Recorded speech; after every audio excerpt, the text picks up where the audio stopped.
We are here tonight to share some new books with you like we like to do on a weekly basis.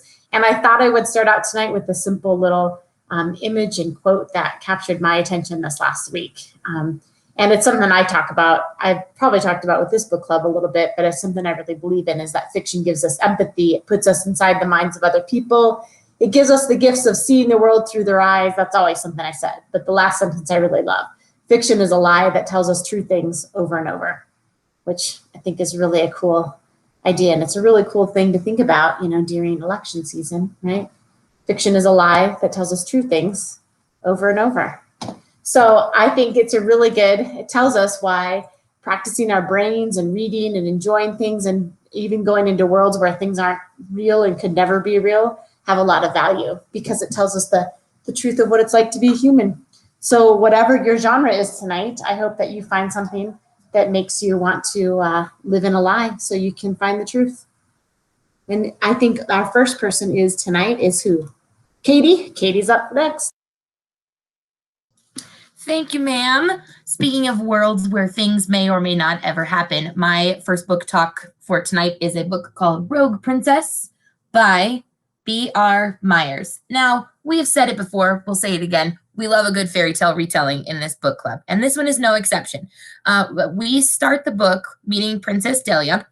She is the princess to the planet Astor. She's on the cover, and we meet her on the day where she's supposed to announce her royal engagement to one of the princes in the 4 quadrants of her planet. She's supposed to pick a marriage that will benefit the planet, not necessarily her heart. So it's that old familiar sort of problem that princesses want to marry for love, but they can't because they're, you know, royal responsibles.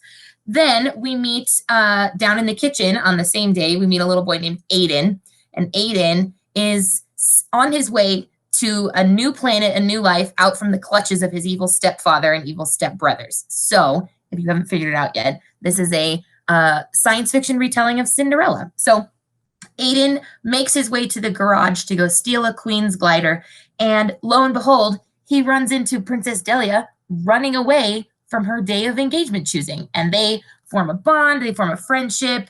So it's sort of, it's a gender flipped Cinderella telling. There's love, there's abuse from the parents, there's a big, big plot twist in the middle.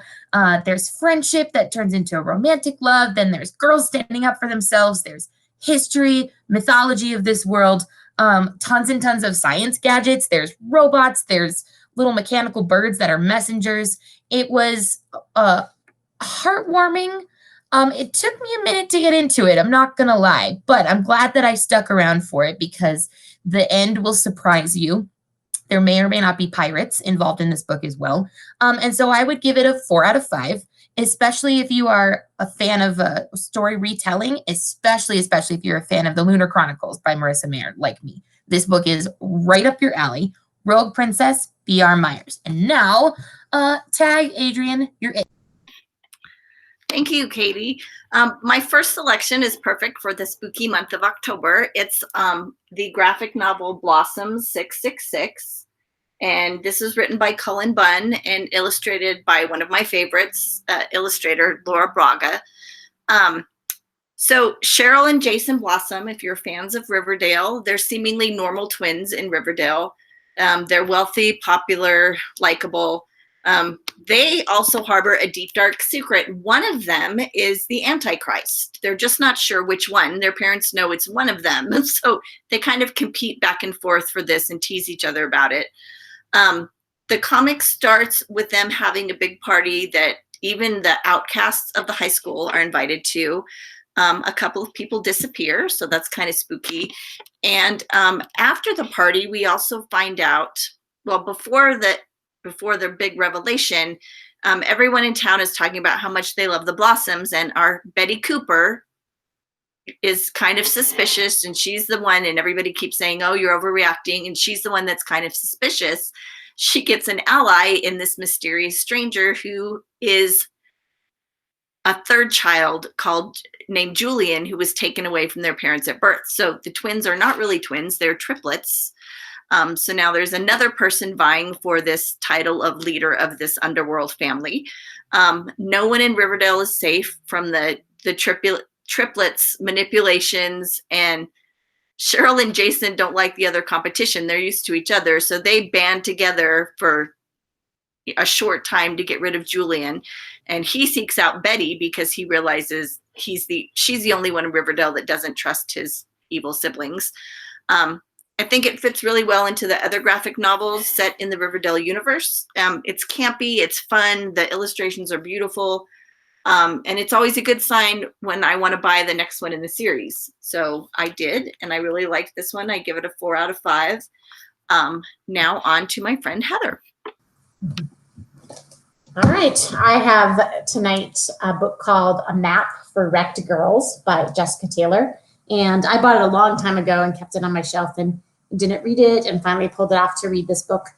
This is a realistic sister kind of story. So it's a good sisterly love story. That's Emma and Henry. So it's Emmeline and Henrietta. They're named after their great aunts that their father used to live with, that basically lived alone as old women together on a beach. And Emma looks up to her older sister Henry, adores her, follows around like everything, and thinks like, someday that's how they're going to be too, live in this like beach house and be best friends forever.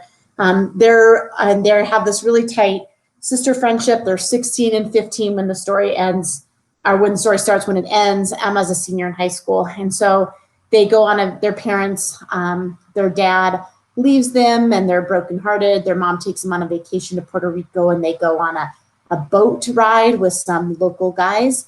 And the boat blows up and one of the boys dies. And so they're on this island for like 70 days, and something has happened even before this. So the chapters flash back to 5 years before, 5 months before, and then then the island, 5 months before, and the island. And so as they kind of try to figure out how to survive and how to get off the island, you're also figuring out like what's caused their sister love to blow up in recent times. So they kind of work through a bunch of crap while they're on the island and literally have to learn how to survive. So I think it's a good plan where the map for wrecked girls, that they're, it's a map to fix their relationship. It's a map to survive. And, but it's good. I mean, if you are looking for things like kind of a mystery, not really, it's more of an adventure tale. But like We Were Liars, or if you like Gossip Girl, maybe Mean Girl stuff, I'm always a fan of that. So there I am. Bye. Oh, who's next? I don't know. I lost it. Steve's up next. Okay. The first book I'm going to talk about tonight is the graphic novel adaptation of Kurt Vonnegut's Slaughterhouse-Five, or The Children's Crusade. It's about time that I went ahead and talked about an adaptation or retelling in this book club, because many of the rest of the members do, and I don't think I have yet. By the way, Slaughterhouse-Five is one of my favorite books of postmodern last quarter of the 20th century. I think it's the seminal anti-war book. I think everybody should read that book. And it's also unlike any book ever written. So as a comic, I think this is super successful. A little bit about, if you don't know Slaughterhouse-Five, it is Kurt Vonnegut, kind of semi-autobiographical, creates this character, Billy Pilgrim, to tell this very non-linear story, because Billy Pilgrim has read Kilgore Trout, opened a successful optometry business, built a loving family, witnessed the firebombing of Dresden, traveled to the planet Tralfamadore, and met Kurt Vonnegut, and come unstuck in time. So all those examples are different time periods. I mean, what inspired Kurt Vonnegut to write this book was the firebombing of Dresden, which is one of the most horrific mass murders in history. And it's just absolutely like unimaginable, unspeakable. So this character, Billy Pilgrim, like as you're reading the book, he comes unstuck in time, and then constantly the book doesn't follow any sort of a plot or any kind of a linear structure. He's just constantly, when he comes unstuck, he's in a different time period, whether he's an optometrist in the future, whether he's on the planet of aliens, whether he's in World War II about to encounter the firebombing of Dresden, all this crazy stuff. And he survived because it's called Slaughterhouse 5 because I'm not spoiling anything by telling you this much about the plot, by the way. But he survived by taking refuge in a slaughterhouse. And just works as a comic because what it does, I recommend this to especially younger readers. Even if you've read this book as a novel, the beginning gives you like, here's the supporting cast. And here is a timeline. So when you read the craziness that is this story that jumps all over the place, it does a lot of clever things where like if he's posed in this position in one time, the next page or the next panel is that same position, but a different time period. Things like that to just kind of make it seamless. And it just does many different color palettes and art styles to go from style to style. This book somehow makes it make sense. And the reason that it's so chaotic and all over the place is to really make the point that it's so nonsensical that the brutality of war doesn't make sense. So I was really amazed by this, 5 out of 5. And I'm going to move on to Amanda. Hey everyone. The book I'm going to talk about tonight is The Agony House. The Agony House we read as a book club, and it is so good. I can't even tell you. So it's about Denise, and Denise's family is from New Orleans. And after Hurricane Katrina, they left. Her and her mom, I don't think this is a spoiler, but I believe her dad had died during Hurricane Katrina. But her and her mother had left. Her mother had remarried, and they return to New Orleans.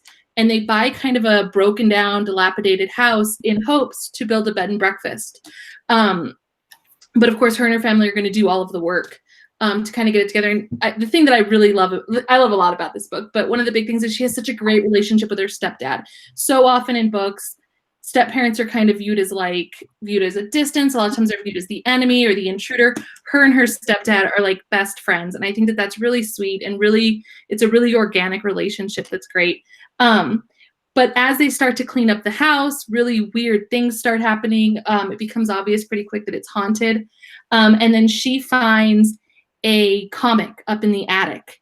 And what's really cool, the comic follows kind of like a detective who's a woman who's off to try and find and save her male love interest. So it kind of flips the script where usually it's the man saving the damsel in distress. Instead, we have this woman who's just really awesome trying to save her love interest, who is not necessarily super manly. But what's really cool about this book also is that it's not just written in text, but the comic book sections are written in comic book. So that's pretty cool. I don't want to give away too many spoilers, but it's a pretty quick read and it's pretty good. And that's all I have about The Agony House. I'm going to hand it over to Deborah. Thanks, guys. Hi, guys. So we're going to jump back to realistic fiction. So I read this book, and it's called Pay Attention, Carter Jones. That's actually the title. It's written by Gary Schmidt. I'm a big Gary Schmidt fan. I love Gary Schmidt. He wrote Lizzie Bright and the Buckminster Boy. He wrote Okay for Now. He wrote The Wednesday Wars. Almost all of his books involve teenagers in some sort of coming of age crisis with some tie to the military. I know either the Vietnam War or a recent war. So they're really interesting in that way. For this book, and also this book is in the middle school Battle of the Books this year. So it'll show up in some middle schools on the Battle of the Books. It's his newest, and the main character's name is Carter Jones. Carter Jones is a 6th grader. He lives in a very chaotic family that involves a mom, 3 younger sisters, a dachshund who has an unfortunate habit of throwing up like all the time whenever he gets stressed or happy or whatever, and a dad who is absent. He is in the military. He was in Desert Storm and is now deployed to Germany. So one day in Carter Jones' chaotic household, there's a knock at the door, and lo and behold, it's an honest-to-God British butler who shows up. The butler's name is Mr. Bowles Fitzpatrick, and he's very proper, which is the best part of this whole book, is listening to this butler talk to this 6th grade boy and watching their communication do this a lot, because the butler will say, things that the boy has no idea what he's talking about. So the butler, it turns out, is kind of a gift. Carter Jones's father's family from Britain is wealthy and has always employed the services of this butler. And through circumstances that I can't reveal, the butler ends up being sort of gifted to this family for a little while. So he moves on in and he takes charge and he restores order to the chaos. He gets the dog to stop barfing quite so much. He teaches Carter and Carter's friends all about cricket, which he believes is the world's best game and is far superior to football and soccer and all other American games. So they even start a cricket team at Carter's middle school. And his standard phrase for the children when he drops them off at school is, make good decisions and remember who you are. And so this book is all about Carter Jones trying to remember who he is. And through his association with this butler, some things come to light about how the butler ends up at the household, some sort of secrets about his dad in the past, and Carter grows up a great deal. I loved it. Like I said, I loved the way the butler talked to the kid. Gary Schmidt writes really funny dialogue, and the kids are really likable. So it was touching. It was funny. I give it a 5. So on to my friend. Wait, I got many friends. Hold on. Oh, Adrian, hi. It's this one. It's that one. Okay. Thank you, Deborah. My next book is called Today, Tonight, Tomorrow, and it's by Rachel Lynn Solomon. It was in a book box that I got. So today, when the book starts, she hates him. There are 2 characters, Rowan Roth and Neil McNair. They've been bitter rivals all of high school, clashing on test scores, student council elections, gym class pull-up contests, and now they're in a very tight race for valedictorian. And Rowan, who's very anxious about her future, she wants to write romance novels, but she wants to beat Neil one last time.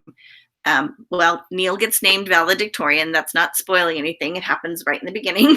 Rowan has one more chance at victory, though. Most of the book centers around a contest called The Howl, which the whole senior class participates in. It's kind of a photo scavenger hunt all around Seattle, which is where the book is set, which was neat for me because I've only visited Seattle once, but you really get, Seattle's almost like another character in this book. You really get to know Seattle and you get to see all these really cool places.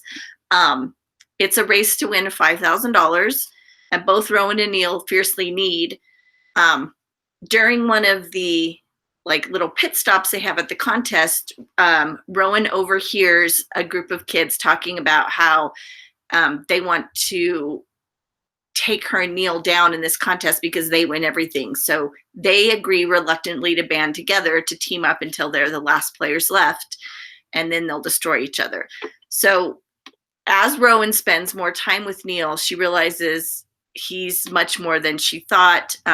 He wants to be a linguistics professor in college. So he's fascinated with words and books. And so he, tells her the etymology of words. He's really nerdy and really cute. So they've been sparring for 4 years and they kind of get to know each other. I could not put this book down. I read it from cover to cover. It's funny. It has great dialogue. It made me rethink romance as a writing genre because I've never really been into romance novels, but she explains kind of what she likes about romance novels and how women are kind of the lead character in romance novels where they're not in other stories. Another thing that's really cool, her parents are very well-known YA book writers, and they make fun of romance novels all the time. And so she does not want to tell them that that's the kind of writer she wants to be. She wants to go to college and major in creative writing and write romance novels. In fact, she's already written one. So she actually tells Neil about this and, kind of gets him on her side. It's just, I don't know. It's really cute. It's really funny. Her love for romance kind of winds through the whole series, so it didn't feel out of place or preachy. It kind of made me stop and rethink how women are represented in media. So it's a great enemies to romance story. I could not put it down. I give it a 5 out of 5. It was awesome. And now back to my good friend Katie.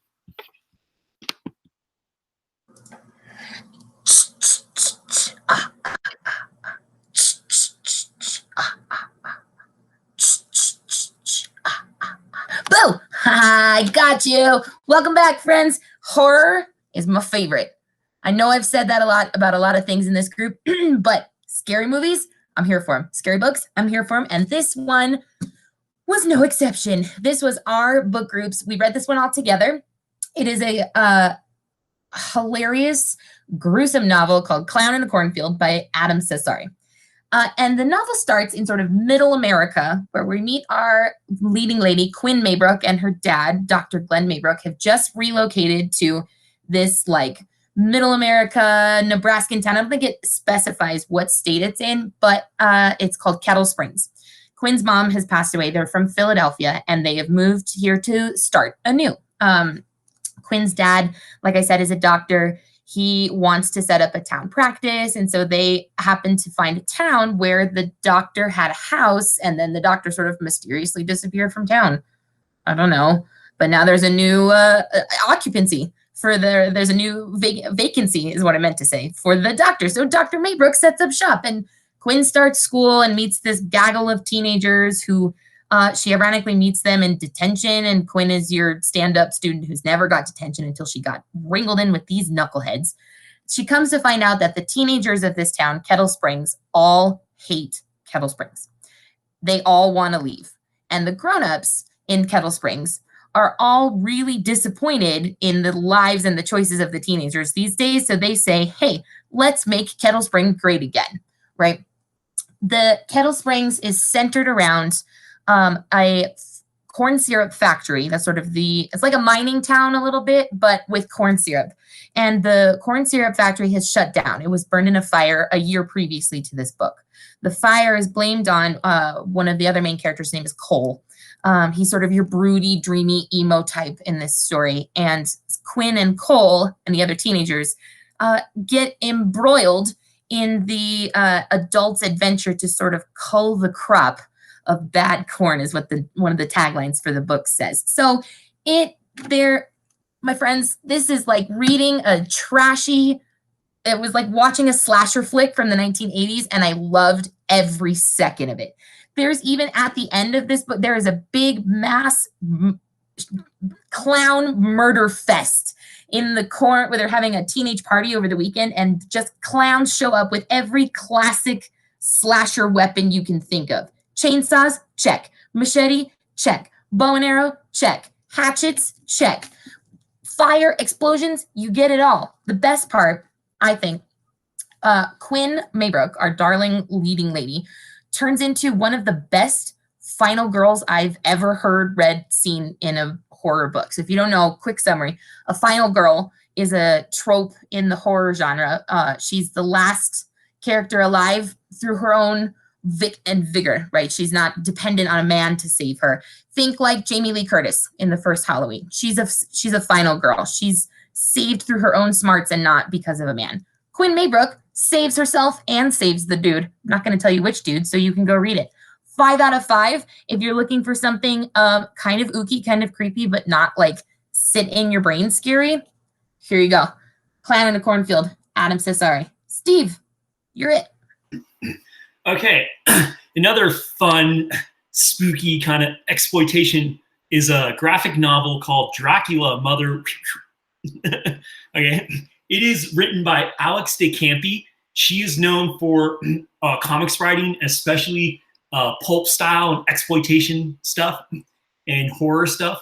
And Erica Henderson, which is just quite a mashup because Erica Henderson cut her teeth as a big name in cartooning as the artist for the Unbeatable Squirrel Girl revival that Marvel Comics put out. And it had like a 60-issue run, and she wrote like 85% of it she drew for it. And she has a real distinct cartoonish style.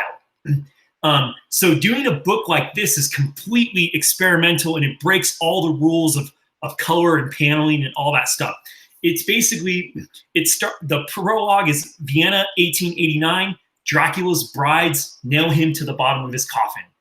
Then we flash forward to Los Angeles in the 1970s. Everything's gritty and noir and that pulpy setting that just saturates through everything.